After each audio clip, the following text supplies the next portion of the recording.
Hello and welcome to the EV Cafe Takeaway, a podcast focused on that zero emission future that we all hope for. And as always, every week, I'm joined by one of the wonderful team of the EV Cafe. This week, of course, no exception, JC in the house. Seriously buzzing for today. Can I just say that right up Yeah, front? yeah. Seriously. Oh, Why? Have you got something to do afterwards? no, this is very much about a long history of loving Fully Charged as it was. And You're giving it away. Well, I know, but I'm excited. Well, and on that note, we of course get to talk to some wonderful innovators, pioneers, and collaborators in our business. And this man is the personification of this. Innovator, pioneer, and collaborator, the wonderful Dan Caesar, CEO of the wonderful Fully Charged. Way! Welcome, Dan. Hello, how are you? What a welcome! I can't live up to that, surely. Probably not, but you know we'll start well. Good to see you guys. Dan, it's really exciting to have you on, and not least because obviously you're leading one of the most pioneering YouTube sites in our sector, really, and it's so much more than a YouTube site now, right? It's a complete organization. Talk us through a little bit about the journey of Fully Charged from YouTube channel really to what it is today, and paint a little picture for us, because and then we want to get into you as well, but paint a little picture for us of the key area of focus.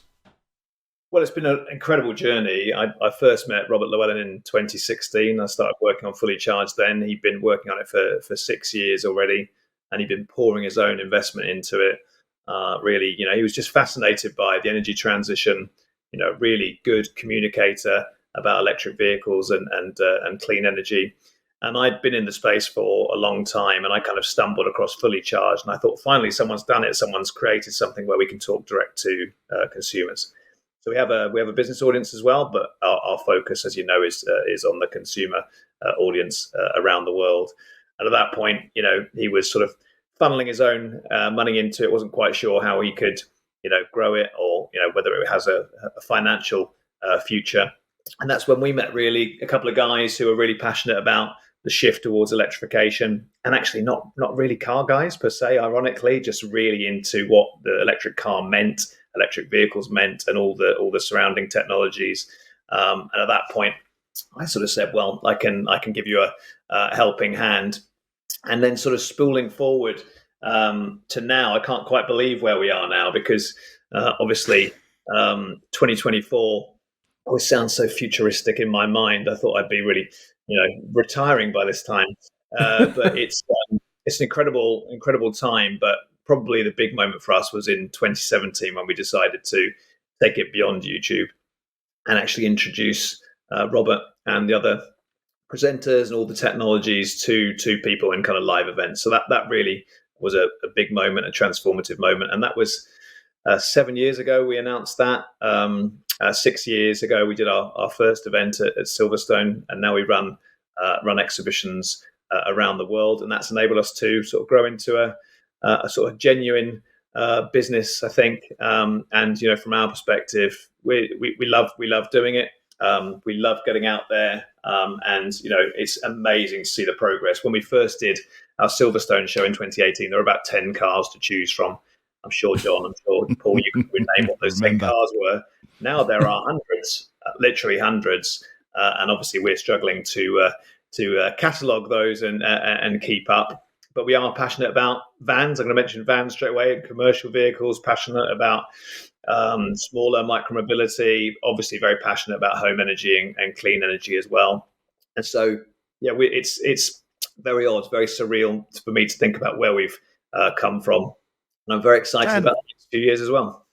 Tell us about you, Robert Llewellyn, TV star, stage and screen, and Dan Caesar. You didn't just jump into this role as the force behind this change without an awful lot of experience. What have you done in the past? Well, yeah, it's interesting really because I was used to running my own businesses for quite a long time, and I really enjoyed coming in to work with Robert because he was obviously the face of it, and compared to him, I'm like sort of nobody, and I quite enjoyed that anonymity actually. But I'd Well, that been didn't last. it did well. It did last. But I'm actually, believe it or not, I'm actually really, really happy that we've got an Imogen and a Jack and an Elliot and a Ricky and a Robert. And occasionally, I sort of poke my head out from under a rock, and that's fine. I think so. People know who I am. But really, from my perspective, I'd been in the industry for quite a long time. So I first started to work in the heating industry in 2003. And I was working for the gas safety watchdog. It's such a boring story, this boring origin story. But within like weeks of me being in that role as director of communications at the gas safety watchdog, I sort of fell in love with heat pumps. This is the big joke. So Paul's got his vans, I have heat pumps. Fell in love with solar PV, solar thermal, things like that. And then I worked in a number of different areas, doing communications, doing events, all that sort of thing in that space. So I worked in solar, I worked in energy storage, I worked in heat pumps. I consulted for the Department of Energy and Climate Change for a while. I was building energy-saving homes in the Home Building and Renovating Show well over a decade ago. I ran my own business called the Renewables Roadshow. I worked on fuel cells even, so I'd had quite a diverse background, but I was just super passionate about getting people into better technology. That makes sense. And it's interesting though, Dan, because you're CEO and you've got a really good presence, a really strong, positive presence around the show. And your background doesn't sort of go towards that sort of you're quite forthright, aren't you? Is forthright a fair word? Particularly on LinkedIn. I mean, you can get a little bit shouty. Yeah, no, that is fair. Robert and I, both have that. I mean, I think that occasionally we would get someone saying, "I can't believe what someone's just said to me" from the Fully Charged team on YouTube comments, and we go, "Yeah, that was actually Robert." Robert and I used to be very, very vocal on Twitter as well. We've come off that. I'm still on LinkedIn, still kind of rabble rousing and kind of being forthright, shouty, obnoxious, whatever word you want to kind of use. Certainly, there's a little bit less of that these days from us, but we are totally independent.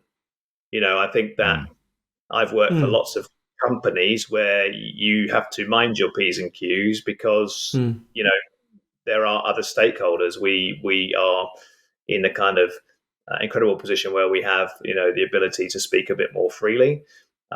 We see so much nonsense out there that we feel like we're quite well equipped to push back against that. Yeah, so I'm mellowing a bit, Paul, but the reality is that you'll see it on every platform, right? It's absolute abject nonsense. Yeah. From my point of view, I think we live in a world where you do need to call out the BS because there's just so much of it. It surprises me how much there is on LinkedIn. Actually, I'm really, really surprised because I really like that platform. I know you do as well. It's fantastic. In fact, but, there's still plenty of people on there who are kind of putting forth the misinformation. So yeah, I am mellowing, I am calming down, but certainly from our point of view, we feel that other people can't probably thinking what we're saying, but they just can't say it. I think it's important, isn't it? I mean, I do it a little bit in the van world, being an independent trader like Mr. Trotter. I'm I've got I haven't got my own van yet, but I will do. You have to be. There's that tight line, isn't there, between independence and kind of calling people out. But I think when you're as strong a platform as you guys are and have a stronger voice, you have the freedom, because there's a lot of time where I want to call out the BS from the mainstream manufacturers, and it's something that's characterized for me the Fully Charged shows is that what we see is the pioneers, the innovators coming, and sometimes the laggards appear in some cases, to be the mainstream manufacturers. Is that something that you're seeing? Are you finding any opportunity to cut through into that? Yeah, I mean, I'm hesitating and I'm hedging slightly, and you can see that in my face, I'm sure. I mean, I think the reality is that this is a time unlike any other for these manufacturers. Cuts across, commercial vehicles and passenger cars, of course. And I've met some amazing people who work in the car industry, and I think as individuals, often people are minded to try and make a better world, and they're minded to push this sort of better tech. And we see electric vehicles of all shapes and sizes as just simply better than the conventional vehicles that have come before them. But as a mass, companies, that corporate structure, when people herd as individuals into a company, um, they're not so well behaved as a group. And from our perspective, we've seen some phenomenal things. BYD and Tesla are the talk of the town at the moment, and rightly so, because of the volumes of cars that they are making and selling. Then there's a whole other cohort of companies who are really, really serious, really, really super progressive, and are also doing quite well. But your ability to manufacture is quite important, right? It's all very well being able to make a nice car, but actually ability to manufacture and sell those vehicles and get them out there is obviously going to be the key determinant of who has the most market share, not who has the nicest looking vehicles. There are plenty of other progressive manufacturers out there who are probably, I would say, have got brilliant vehicles, probably as good as or almost as good as the Model 3 and the Model Y, certainly as good as the Seal or the Dolphin, but maybe don't have the ability or maybe the desire to manufacture in such high volumes. And then you have another group which are kind of dipping their toe in the water, and there's a couple of other manufacturers who are still have their heads very much in the sand. So it is interesting to watch, and we have, I guess, an unusual relationship in that we would talk to the PR people at these companies when they want to appear on the Fully Charged show. Then we would talk to the marketing people when we want them to appear at our live events. And we have this kind of relationship with the companies, which is really, really interesting. And I would say there are plenty of companies at the moment who are on the surface talking a really, really good game about their electric vehicles, but below that aren't quite as committed to selling them in high volumes. So there's a real tension there. And I've just written a blog about it. I haven't put it out yet. Maybe by the time this is released, I will have done. But I do not have the ability, the aptitude, or the patience to work for a car company. I think it must be an incredibly difficult market to work in at the moment. And, fundamentally, the winners are going to be those who can make the most, right? And the difficult bit for you mentioned that tension, Dan. You're absolutely right. I was sitting here listening to you thinking mainstream manufacturers are the ones who are still burning stuff. And you brilliantly have brought this stop burning stuff tagline to the whole industry. And that is really to your credit. But by the same token, the people who are burning stuff and still creating those internal combustion engine vehicles are the very same people broadly who you seek to gain investment from for your shows. And I guess what you're doing is you're recognizing that we live in the real world and that we have to transition from where we are to where we want to be. And the only way to do that is to have very strong messaging that says we need to stop burning stuff. We need to do it by a certain date so that we can keep the global warming to 1.5 degrees. Does it frustrate you sometimes that you can't be as forthright as perhaps your instincts tell you? Because I know that in an ideal world, petrol and diesel would be gone tomorrow. If we had the technology and the rollout, but we don't. Is it tough to be that pragmatic and have to say, well, we'll take the dirty pounds? Well, I think there's that's a brilliant question, to be honest, and one I'm very, very happy to talk about. I mean, on one end of the spectrum, you have an organisation like Just Stop Oil, for example, who will say and do anything to stop fossil fuels. You then have someone like Greta Thunberg, who obviously has done incredible things in terms of raising climate up the agenda. I actually am as passionate about climate as probably she is, or they are. But what we found typically, if we talk about climate, if we talk about air pollution, a large percentage of people switch off. And so I think there is a pragmatism. Equally, our shtick. Our shtick is if we switch now to electric vehicles and we have exactly the same number of cars and vans out there than we have now, then we've probably failed within this switch. Exactly. Yep. Yeah. But akin to that, there is a pragmatism. When the pandemic came along, everyone could see the benefit of, less road pollution, less air pollution, people jumping on their bikes, walking around, all the rest of it. But as soon as that receded, car culture kicked back in again.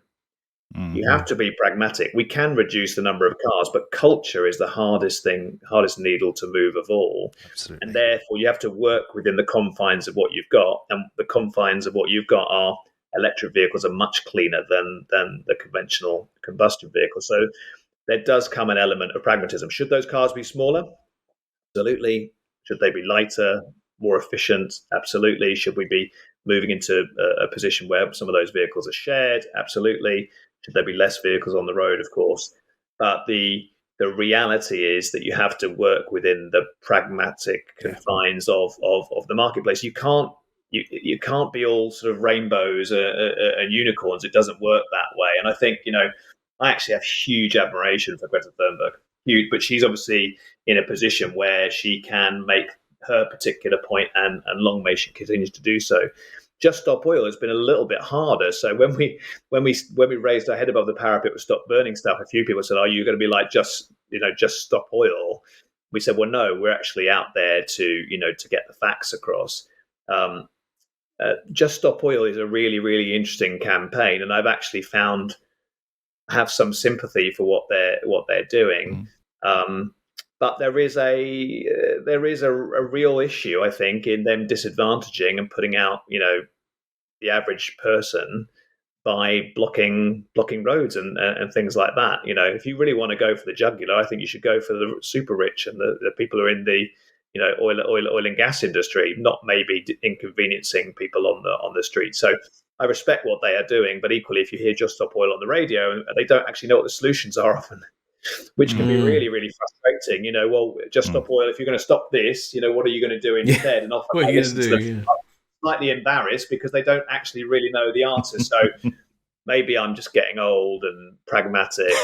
From my point of view, we would much rather have all the car companies in the tent where possible, being part of it, because then they can meet these amazing people, these pioneers and early adopters, and then they can hopefully be enthused by them. And then someone from a big corporation that has made most of its money out of fossil fuel can come to one of our shows, for example. I met hundreds, thousands of beaming EV drivers who are super happy, and they can go back into their corporations. So actually, there's a market here, and this is a great thing to be doing. So I do think it is worth having them in.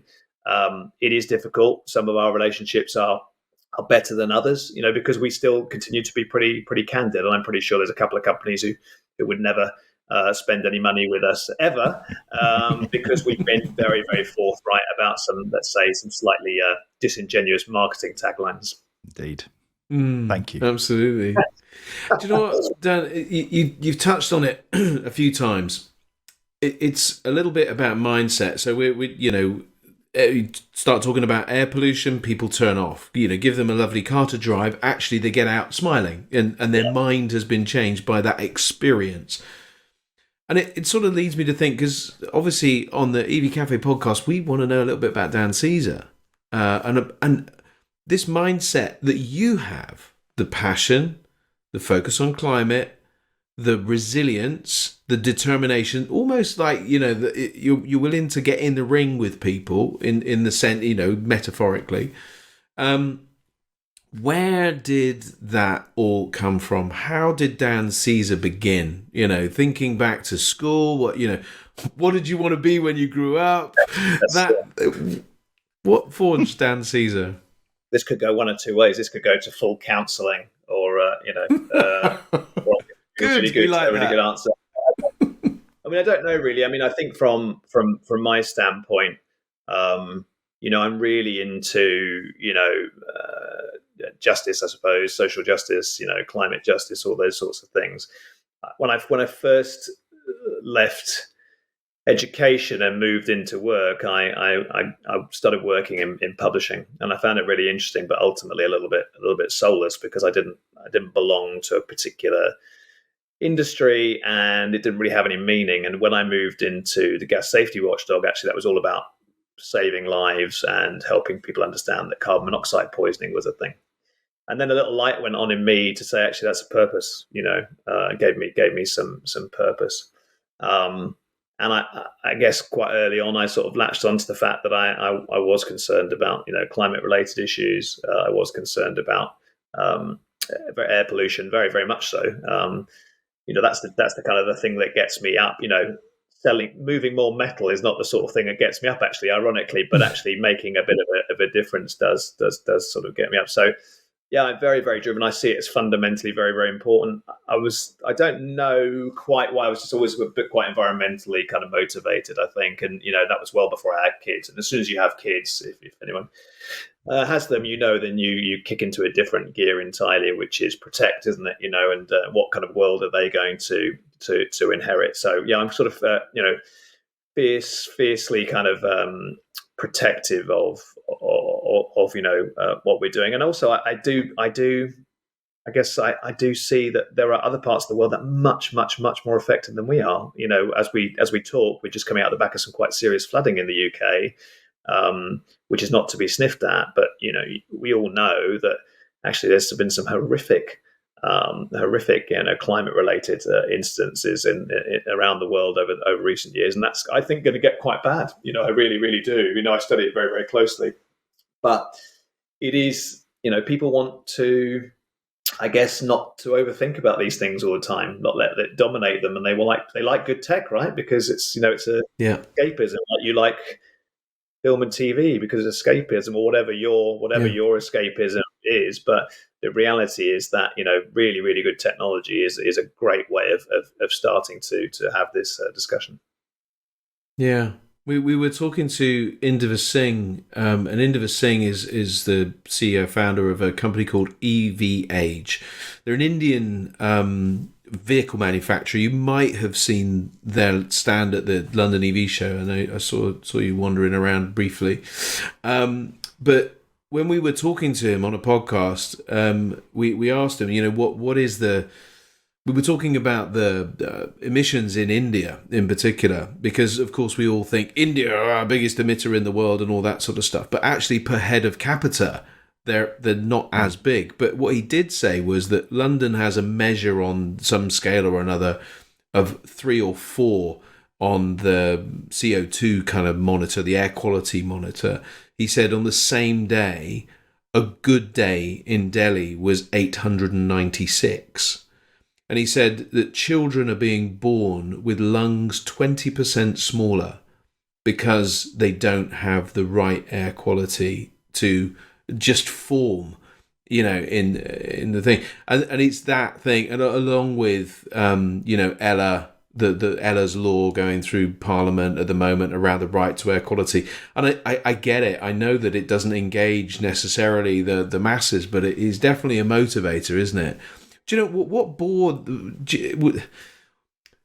was it? Was it your kids? Was it family? But I mean, it seems like it was a lot before. What brought that compassion in you or that awareness? What brought it to the surface? Well, honestly, when you are meeting the victims of carbon monoxide poisoning, and often you're meeting the parents, kids that who've sadly died, and things like that. So I was in like all party parliamentary gas safety groups. We talked to there was one family who lost a youngster on a holiday resort overseas due to carbon monoxide poisoning. And I have to say, I'm ashamed to say that at that point in my kind of mid to late 20s, I hadn't really given air pollution and what we breathe a great deal of thought, and I think that really, really sort of struck me at that point. So yeah, carbon monoxide was the area that I kind of looked at, and then I got in, then start talking about carbon dioxide and all the other things that are in the air, and the fact that we can we can actually do all that we need to do in terms of heating and powering things without combustion. Clearly, a kind of a switch flicked in me that these are the right technologies to promote. We did a fully charged live, as was Everything Electric Now, in Vancouver in September, and I hosted an incredible panel that was on induction cooking, believe it or not, and it was one of my favourite panels that I had done. But we had a fantastic chef and proprietor of an Indian restaurant in Vancouver, and they cook everything on induction. And she was kind of extolling the virtues of how good the food tastes. And then we had an indoor air specialist as well, a doctor, who said effectively, whenever you're cooking in your house, not just the gas you might be using, but also what's coming off the food actually can be poisonous. And I hadn't really given that lots and lots of thought. And it was a real moment. So, it's invisible, right? Everything we breathe in is invisible, but everything that we do, all the gases we produce, that they are avoidable, through combustion-free technology. So I guess probably that moment when I spent time with victims of carbon monoxide poisoning, and just it's a senseless loss of life, isn't it? And I thought, actually, well, if you can use heat pumps or solar and batteries and electric vehicles, that's got to be a better way. So it took a while for me, really, but once I kind of once I saw that firsthand, it's hard not to have that kind of stick in your mind forever. And you mentioned the poor young girl who died Ella. as a result of in South London. And we know all around the world, all the time, people's lives are being shortened, as a result of poor air pollution, and often in the poorest parts of in the country and the world, when they're living next to a ring road, for example. So I think for me it is important, but as two channels, the Fully Charged and Everything Electric show, we try and lean into that. We try and drag people in with how cool the tech is, in the hope that we can change their minds that way. That seems to be, I think, the way that you can get the most people to make a change. Yeah. Dan, I remember the first time I met you being completely awestruck by you personally, and I mean this genuinely. I was really, really lucky to meet Robert 2010. And knew of the work that he did. And then I met you at the London EV show, I think, for the very first time. And I was extremely nervous coming forward. And I was there with, the other guys. I had safety around me, but you're somebody who's like an icon almost. And you speak about being that backroom boy and, not so upfront and one of the presenters. But here you are, an inspiration to people. You don't get to be an inspiration without having tough days. You've had some tough times in your life where everything hasn't been golden and hasn't been rosy. You present a brilliant, face for the organisation. But underneath all of that, underpinning that is experience, and some of that experience is tough. Can you talk to us about a time when things haven't been so good for you? And you've had to really pull yourself up by the bootstraps to be the man that you are today? Yeah, of course. I mean, the honest truth is the way I look at it is we're all standing on the shoulders of Robert Llewellyn for the Fully Charged show first and foremost. He came up with the concept. He invested in the idea. He's built it. I'm very, very happy to acknowledge that I and the others that I've worked with have taken it to another level. With Robert's good graciousness, he's been so good to me, to let me get on with it, and to the team. And we now have a fantastic team. So, I'm for me, if it wasn't me doing it, it'd be someone else. But I'm very, very happy to be part of it. In terms of kind of the harder times, I have to say, John, I'm not going to disappoint you. I will give you an example, but I have had a very lucky life. And we all pray for that, of course. But I've been very, very fortunate in my life not to have had any major hardship. Now, of course, you're very unlikely to go through a life without any hardship at all. But I think that I do obviously feel certainly compassion towards other people I've seen go through a lot of things. I think for me, one of the reasons I'm quite driven is that we actually, Joe, my other half, who works on the Fully Charged show, and we actually started a business back in 2008, I think, called the Renewables Roadshow. And we were, even back then, so what's that, 15, 16 years ago, we were running events all around the UK, touring heat pumps, solar, all those good things. And we were doing so because at that time there were government incentives, things like the feed-in tariff, renewable heat incentive. Some of you might even remember the lovely Green Deal and so on and so forth. And we actually built up quite a sizable business at that point. And then, if you do remember, David Cameron sort of came in at one point and declared all that to be green crap, and that materially affected our business. We sold that business, and actually it lasted another couple of years. But actually, without government policy, how important is it? Right, it's incredibly important. We live in a country where at the moment we're feeling the effects of there being a bit of a vacuum in that respect. Yeah. So that had quite a big effect on me, because that actually was the first time I think I'd been in a business where I built something up to be quite successful, and it had, I suppose, like I say out loud, it failed ultimately, and that really kind of sharpens your desire, and from my perspective, I've really, really enjoyed it, but that was a much tougher time. It's a bit like you guys know what it's like. You go from, I had a great job. I then went out to run my own company.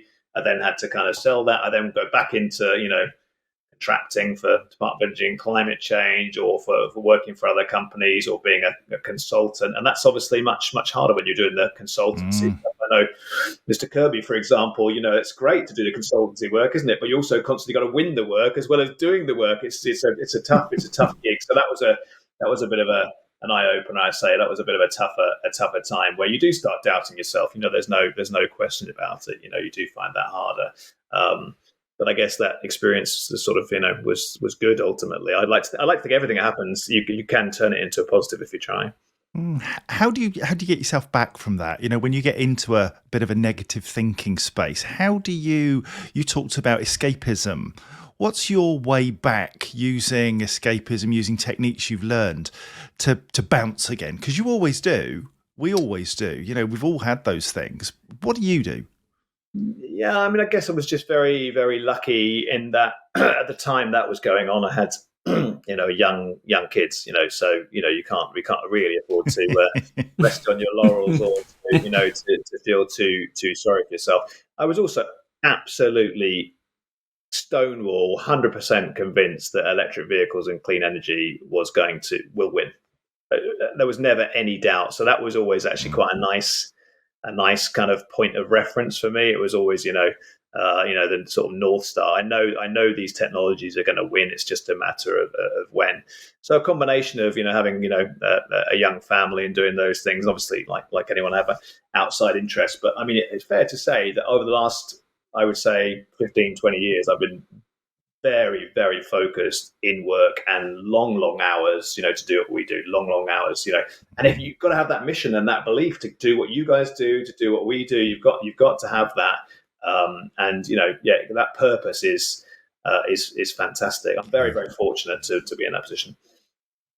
And Dan naturally leads to say, what as you stand today, what are you most proud of?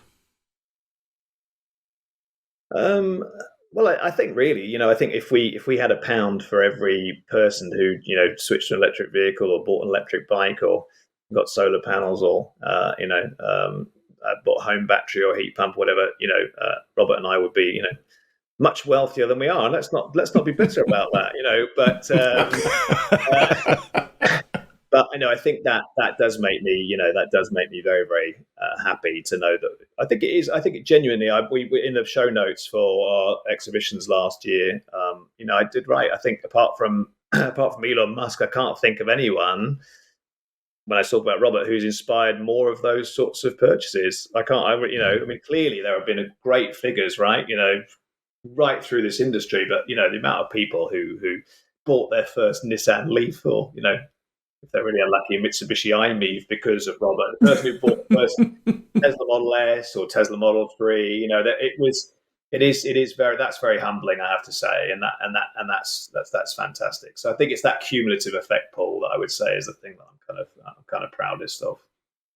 And do you ever tire of people coming up to you and saying, "Do you know, I bought my first X, Y, or Z," which sounds like a lineup of the model Tesla models, but yeah. Yeah. Um, I am very, very lucky because every so often we go to one of our shows and people come up to me and say that sort of stuff, and then for the rest of the year I'm entirely invisible. So I love that. I love that. That's really, really nice because when you connect with people who watch the channel, it gives you another level of mm, enthusiasm. You remember how much of an impact it has had and what's going on in the wider world. But yeah, generally speaking, what I really love is going to any other setting and I'm not known. Robert, for example, I mean, oh my God, the amount of times I've been out and about with Robert and people start shouting Crichton related things or scrap heap challenge whatever the street. I don't know how he deals with it, to be completely honest. So I'm very happy. But connecting with the audience has been amazing because I think the thing for us is that you do all the YouTube stuff, like you're putting out 4 bits of content a week and you're putting it out into the void. And you obviously, never read the comments, but, clearly you do occasionally read the comments. Um, but the reality is actually doing the live events for us was just amazing because it just gave us the opportunity to connect with our audience face to face every few months. And that the audience like that. They like to test drive the vehicles. It's not now just about seeing them on YouTube. They're desktop researching them on YouTube. Then they're going to buy them at the live events. Test ride bikes, to ask questions, etc., etc. So that was just an amazing experience and gives us that energy. We do an event, we take a great deal of energy from the people in the room, and then we go back into the studio and start shooting stuff and putting out content. But no, it has been an amazing thing to work. I mean, it has been extraordinarily tiring. Um, I have to say, but if you spoke to me in December, I probably would have been like weeping. But I've had a couple of weeks off, so we did what we do. We did 5 events and an awards event last year, around the world, plus 200 plus episodes, plus other stuff as yeah, well. So that's Brutal. pretty big output for what is about 35 people. It's not a huge mega call. mm, Everything electric. Talk to us about that because you've gone through this change, this metamorphosis Yeah, into everything electric for 2024 yeah. with more live events, with us working collaboratively, which I absolutely love, and putting things together to make that happen. Tell us about everything electric. What's it all about? Yeah, well, we're really excited about that. So we have 3 brands now under the Fully Charged Show Limited, which is the company. Fully Charged Show needs less introduction. Obviously, that's 2 episodes a week. That focuses on YouTube. That focuses on vehicles. Now we have actually moved all our energy content to the secondary channel, which is Everything Electric Show, also on YouTube, and that's covering home energy, clean energy, and other stuff besides. So we wanted to be clearer, I think, with our audience where content sits. If you've dabbled with YouTube, it can be great, but at the same time, when you go onto a YouTube channel, how do you find the content that's there? We've got 1,000 episodes. How do you kind of surface that stuff? So you need to be clearer. So we've been through that process.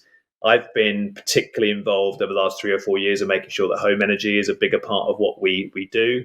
The way we look at it is that actually that whole ecosystem now, the car and the home could be joined by a cable, and we also think vehicle bidirectional technology is going to make a huge difference mm, in the distant future as well. So we've been kind of expanding and opening our horizons. We've got the Stop Burning Stuff anti-misinformation campaign fronted by Quentin Wilson we're running as well. So we've got those 3 distinct brands, John. But what we were doing with our live events, by calling them Fully Charged Live, is we're leaning very heavily on our existing audience. And we were finding it a little bit harder to break into new audiences. If you know Fully Charged, you know it, and if you don't, you don't. And that's the reality. Also, a lot of people pigeonhole Fully Charged as cars only, and everything electric is supposed to be what it says on the tin. It's obviously a little bit of a play on electrify everything. which is quite a common statement you might hear in the industry. My statement is more like electrify almost everything. I think there are roles for hydrogen and other things, but I think we can electrify almost everything. But from my point of view, we wanted to get across that it's everything electric in under one roof. So all of our live events next year with Sydney, which probably we'll be doing about the time this podcast comes out, and Everything Electric London, which comes up at the end of March, will be the first of our fully charged live shows that go under that new brand. And it's already had a big impact, actually, us moving that under that brand. So our existing audience will come because they know it's Robert on stage and Jack and Imogen and so on and so forth. It's the same great content. But also, particularly when we're going into the London show, we're going to Excel London at the end of March. You're also trying to cater to this early mainstream. And therefore, you have to be a bit more Ronseal, to use a very English phrase. You have to be a bit more obvious what it does on the tin with people. And fully charged doesn't necessarily mean anything to people in London who've never seen the channel. So we found that's already had a big positive impact for us. We booked all our outdoor campaigns for London under Everything Electric, bringing the home much more centrally into it. The London show will have more home energy tech than any of our shows have had to date. Loads and loads of cars and commercial vehicles and micromobility as well. But also it started to bring in other companies. Like we've had quite a lot of inquiries this year from more like appliance companies who have highly efficient appliances, for example. You might have seen that we have been doing something called the Zero Carbon Kitchen at our events in recent times, which is plant-based cooking demonstrations powered by, well, last time out it was a Hyundai Ioniq 5. That's really, really popular. It's just new ways, really, I think, to get these early mainstream people in. What we're seeing is really, really fascinating. We have an audience of people who have EVs. About 55% of our audience have EVs. And we have an audience of people, about 45%, who are clearly going to get one very, very soon. And that's what makes us unique. But we want to be dragging in new people each time. Absolutely. And when you look at that classic marketing adopter curve, us having ownership, if you like, of the EV owner is great because they're going to buy another EV. We know 9 out of 10 are going to buy another EV, so they're a safe bet. But then that next group is really, really key as well. And they're desktop researching, as I said, on YouTube, and then they're coming to the show to buy, which is why we think we can run probably about 30,000 test drives in the UK this year, because that's such a big part of converting people into electric. So bringing that new cohort in, but you've seen that graph which goes, pioneer, early adopter, early mainstream, late mainstream, laggard, and we are absolutely fascinated about that because we think there's 0 point in spending any money on the laggards or the late mainstream. It's just absolutely pointless at this point. Some people who will not be parted from their combustion engine vehicle, over my dead body will I buy an electric vehicle. So mass marketing on that group is really, really wasting your money at this point. Indeed. So it really is about that early mainstream. And even that early mainstream there's an early mainstream and there's a late early mainstream. And what we, I think, are quite good at is identifying new ways to get that early mainstream to bring them into the show. So Everything Electric London is coming up soon, and we're really looking forward to bringing that together. But yeah, it's really interesting already how well that's been received. And when we announced that about a year ago, people were instantly, I get it. So that was good. That was a relief. We got it. We did. And but you know what? I didn't fully get it until just then. Yeah. And of course I get it. But so people go out and research a telly, right? And we've been long looking at the sort of E, F, A, B, C ratings of the efficiency of energy. And we saw, that message has been around for a long, long time, right? 8, 9, 10, 20, maybe years. I don't know. I can't remember how long it's been. But it's sort of ingrained that I now start to think, well, actually, I don't want an EF kind of thing. I want a BC. I might pay for the extra for an A. If it's marginal. So I'm beginning to understand that. But I suppose that is a great place to. If you're saying everything electric and it's all about efficiency and it's all about getting the best and the most effective. There's a lot of people there that say, I don't want an electric car, but do you know what? I'm curious about this heat pump business, or I'm curious about cooking with induction hobs, or I'm curious, I might go along to that. Oh, and look at that car. Blooming heck. Electric cars have come along since the iMev or the Leaf. And, they might be electricians. They might be plumbers. They might wander into the commercial vehicle zone and see a few vans that look, wow, that looks like a van. Like it should look. Like it carries stuff and I can put things in it. And, wow, there's even trucks going. How on earth does that happen? Are you saying that A-rated TVs like a gateway drug into electric vans? Yeah, exactly. but this is the thing, isn't it? The A-rated TV goes in the back of a great big diesel truck at the moment, but that's changing. And this is, and the plumbers and the tech, all of those guys. So it's for I can see how that ecosystem really draws people. It's a really clever idea. Yeah, I've had a track record, and Robert has as well, of coming up with stuff quite early. So I was doing, as I mentioned, the Renewables Roadshow in 2008. Robert was doing Fully Charged in 2010.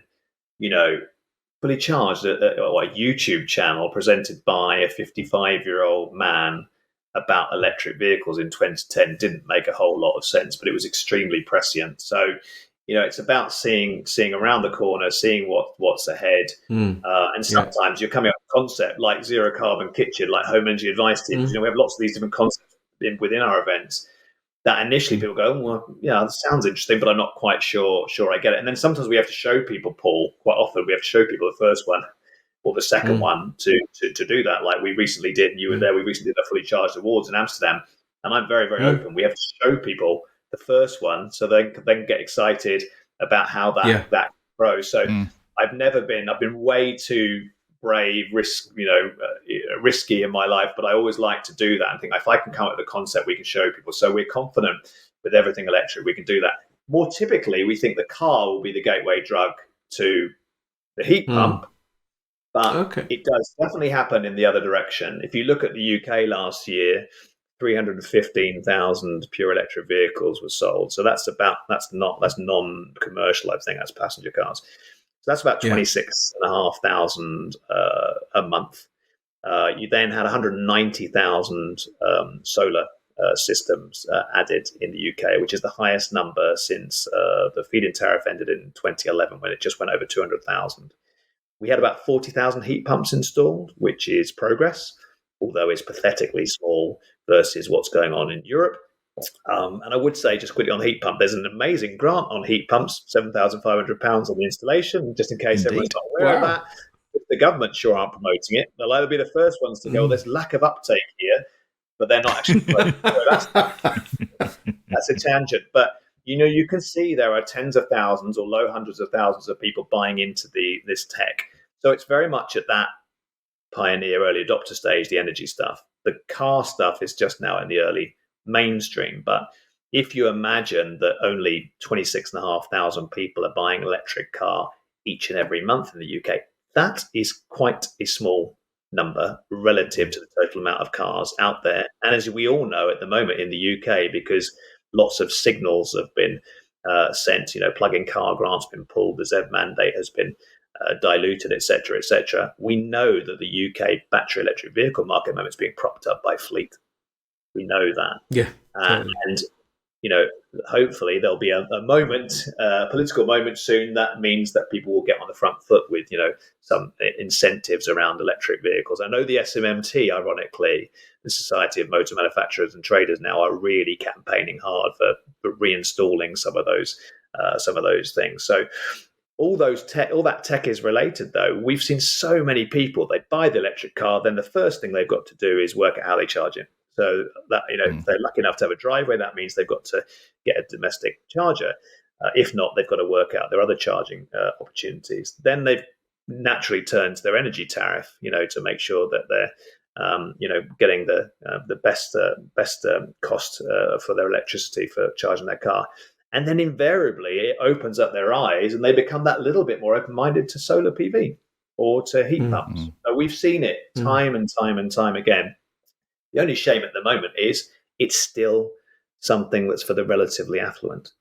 And so you have maybe there'll be 300,000 electric vehicle car sales again this year.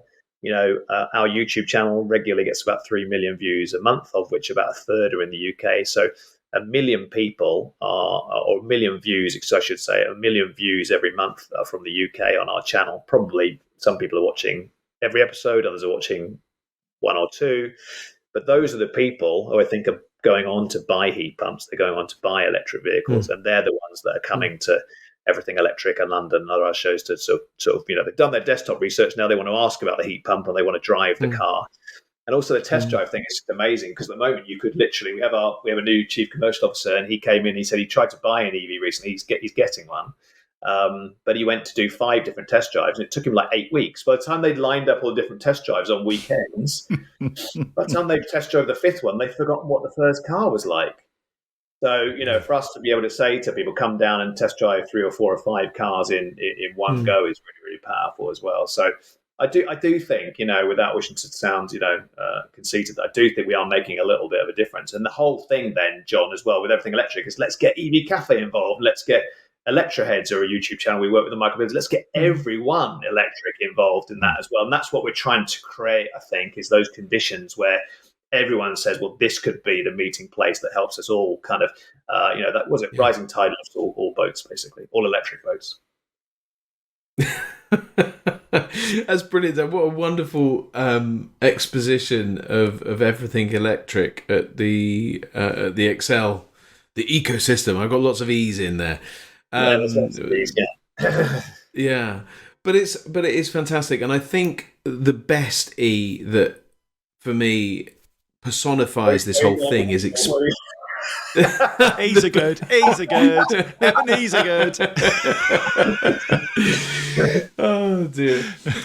Is experience, because it's experience that is changing the mindset in my mind. I think once people get into electric vehicles, once people drive, whether it be an electric scooter, an electric bike, and it's not that normal scootering and normal cycling should be dismissed, because of course they remain them, but it takes cycling from a pastime and an exercise thing to something that can get you from A to B relatively easily, relatively cheaply and effectively. You experience all of these changes. Same with commercial vehicles, but people can test drive the vans, I know, this year, and we're going to be doing that, and that for me is what makes the difference. Dan, ultimately that's going to be a great event, and there's been lots of things that have been achieved over this period, but how will people describe Dan Caesar in 50 years' time?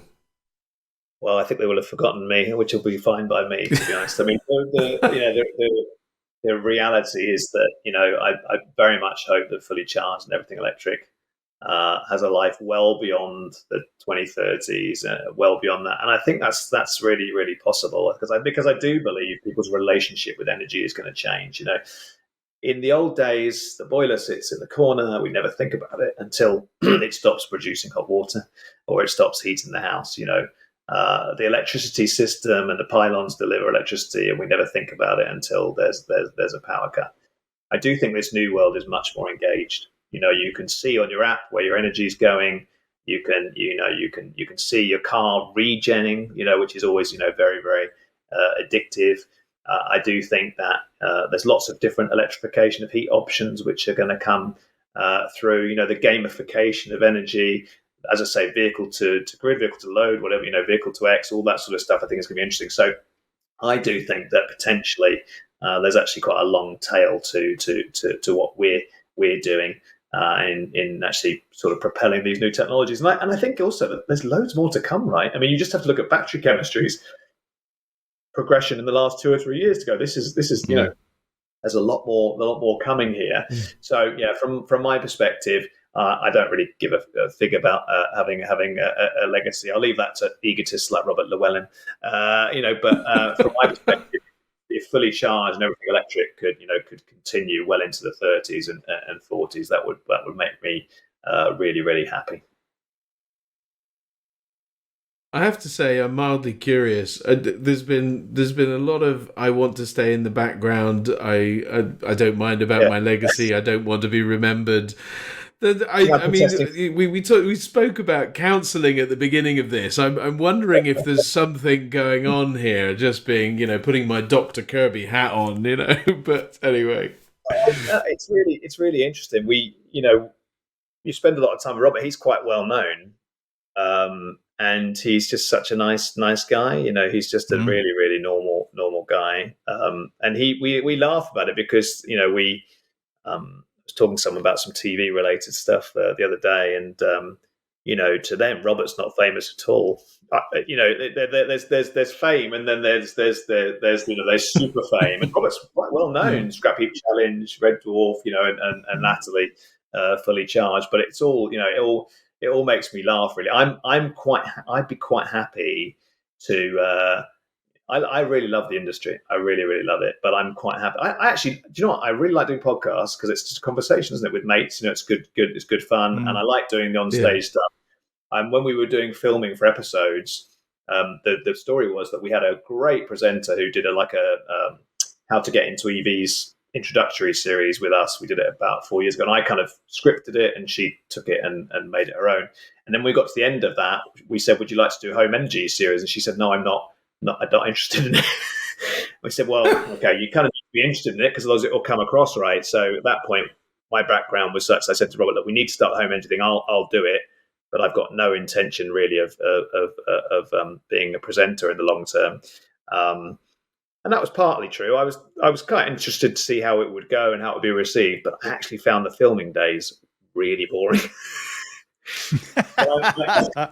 Honestly, I'm far more interested in the making it all tick and the strategy and the branding and where do we go next than I am in that sort of thing. So no, I'm not without ego, but I'm really not. I'm really not that bothered. You got great people like Robert. He's such a good presenter, right? Jack Scarlett Mm. is so good. Mm. Imogen Bogue, they're so good. For us, it's a pleasure. And one of the things we always used to get asked when I first started is how do you grow this business? It's Robert's face, it's Robert's business. How do you make that into something that you've got, it's got longevity? And I think we don't get asked that question anymore, which is probably quite a good sign. Mm. Definitely. I don't know if you know, Dan, I'm a little neurodivergent and my mind works in some unexpected ways. And so we were talking about legacy. Legacy led me to death. Death led me to stop burning stuff. Stop burning stuff made me think, oh, I wanted to be cremated when I die because I don't want that memorial thing. Oh, hell. I've now got to go and rework my funeral because of talking to you today. Thanks a bloody bunch. Honestly, we spoke about this yesterday in a production call. We spoke about doing on an electric funeral. We were kind of it was like gallows humor, I think. We know we can get our hands on an electric Tesla hearse, so we've thought about. Yeah. We had a thing where we might do a special episode where we would not cremate. We would look at the other alternatives. The person would arrive in an electric hearse. And then we started to get into some really, really silly stuff like, Robert saying, "I'm not quite dead," in Monty Python. Yeah. We were talking about that literally just yesterday. Anyway, let's hope that's decades away for all of us. Indeed, yes, just the unintended consequences of podcasts. But thank you, Dan. It's been really, really interesting to get to know you a bit. I would never have spent this amount of time with you at any event we ever do because we're both so busy. But bless you for spending the time to share because I've got an insight into far more of what everything electric is about. But I think connected with you as a human being as well. So thank you for that. Really appreciate that. I would say, thank you very much back to EV Cafe and to everyone in the industry and the people who kind of listen to your channel. I would be remiss to say one last thing, a little plug, if you like. Everything Electric London coming to Excel at the end of March. Energy and transport industry professionals go for free on the first day. That's a really important thing for us as well. Yeah. So we can provide details for your show notes, but I would like to say thank you to EV Cafe and to the wider industry as well.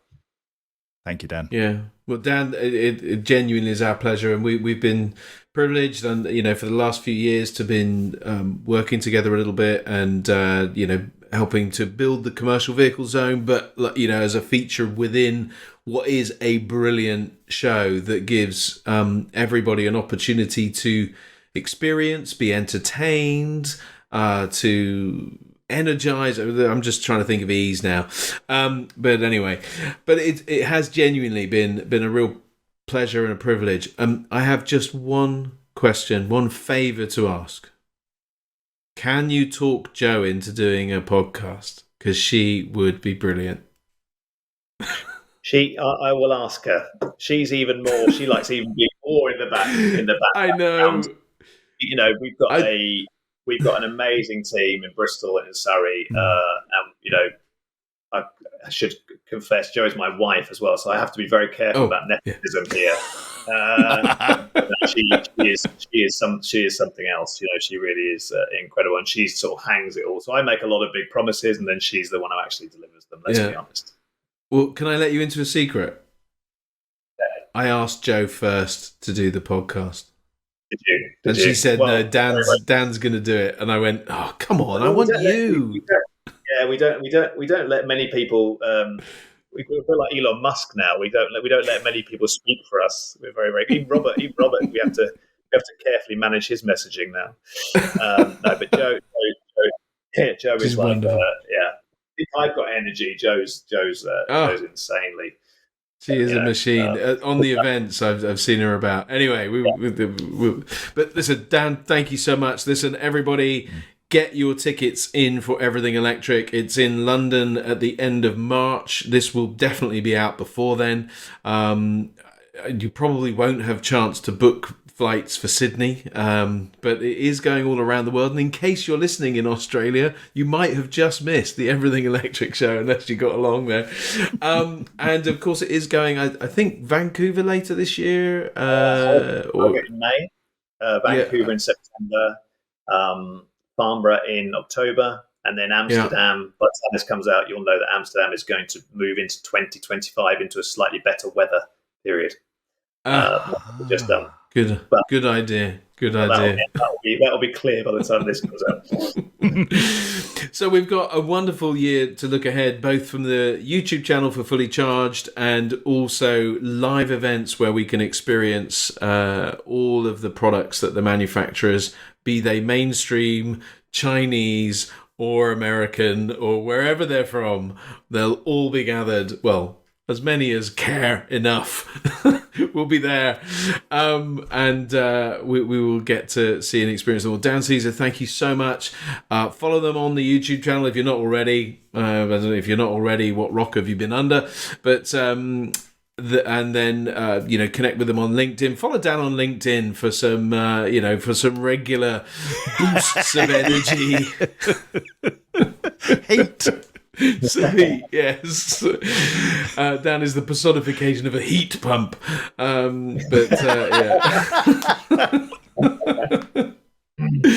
So thank you everybody for listening, and please do check out all of the other podcasts on the channel. The EV Cafe Takeaway, we're on YouTube, Spotify, and Apple, and all of the places.